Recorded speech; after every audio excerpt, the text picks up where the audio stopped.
ঈদুল আধা হলো ত্যাগ, সহানুভূতি এবং অভাবীদের সাথে ভাগ করে নেওয়ার একটি সময়।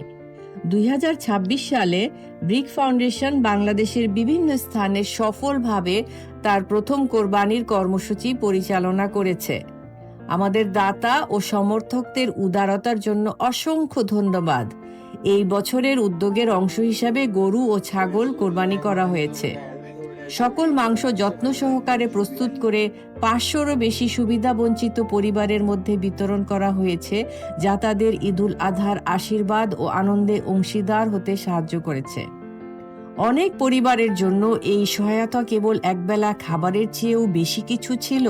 এটি ছিল আনন্দময় অনুভূতি যে তাদের ভুলে যাওয়া হয়নি এবং বছরের গুরুত্বপূর্ণ মুহূর্তগুলোতে সমাজ তাদের পাশে রয়েছে।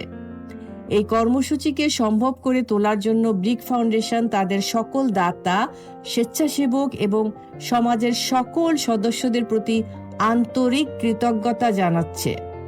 আমরা এই যাত্রা অব্যাহত রাখতে এবং আগামী বছরগুলোতে আরও বেশি পরিবারের কাছে পৌঁছানোর জন্য উন্মুখ।